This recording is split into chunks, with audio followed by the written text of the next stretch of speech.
Do you see here? Hi guys and gals. Well, it's early in the morning, so I'm not going to talk too loud. You see that kind of big thing in the background? Well, that is the full moon, or what's left of it. It's pretty full. As usual with a camera right now, it just seems like a blob. I've already said I think what time it was, but it's 6:10 anyway.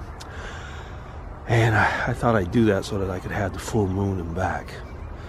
Reason I'm making this video? Well, it's a SpookyUniversity. As usual, I don't have the script. But we're supposed to talk about full moons and a bit about the moon. Do we attribute any powers to the moon? And I guess I'll add on to a few things. Well, I would say I'm not into astrology, so don't ask me any questions about that, because first off, I barely know anything about the signs and I don't think much about it. But the full moon is something else. For me, the full moon is something that you can explain. Well, the moon phases, I should put it that way. The moon phases do have something to do with gravity. They have something to do with pull, and some people will tell me that's the same with the planets, but let's not get into that discussion now. The constellation of the moon, way it is arranged with the Earth, has something to do actually with the forces, so the physical forces that are on the Earth.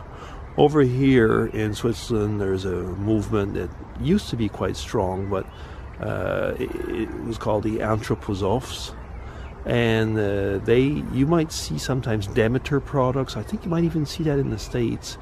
Now, they would have very strict rules as to what you do in certain moon phases, like things like when you plant certain, like onions, for example, that grow out, or carrots that grow within. There were certain moon phases that you had to respect for that. Cutting your nails, cutting your hair, and so on. They would use moon phases to help to promote or inhibit growth. Yeah. Moods. Well, I mean, we all know that pressure has something to do on our mood. I mean, so the pull. I was going to say push and pull into your mood somehow. Has something to do with it. So yeah, I mean, if you're asking me if the mood has something to do, I mean, well, just look at the tides and so on. So I mean, there's physical evidence in this case, really, that the moon does have something to do with what's going on. And I think in this particular case, I mean, the moon has also been used over years. Without surprise. I mean, it's really a night in the light. I mean, it's a beacon, and when it's not there, it creates fear. And so there's a lot to go with the moon that is physically true, and in people's moods. Yeah. So yeah, for me, the moon has a definite influence on persons and on things, and it's often people say, well, look at animals. Yeah, well, I mean, it's the same thing in that respect. I would say that you would expect similar situations. Now, which moon do I prefer?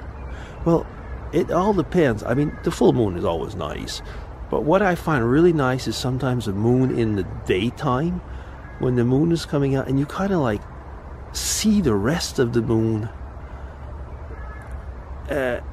Aside from, I mean, well, the moon is always there, but where all of a sudden, like, part is lighted up and the other part is kind of dark. I like that. So would that be, I don't know which crescent that is that it comes out most like that, but I really like that one. A moon in the fog is really nice. They call it waning or waxing. I don't know. I mean, I know there's a whole bunch of terms. So is that it? Yeah, I guess that's going to be about my take on the full moon. Yeah, on the moon, I mean. I know there's a lot more to say, and if you want to go see Tweetness's video, she has a really cute one, and she says a lot of things. She knows a lot more about the full moon than I do. Okay, so that's going to be DC signing off, everybody. Take care for this Spooky University 55, maybe, I think. Okay, bye-bye.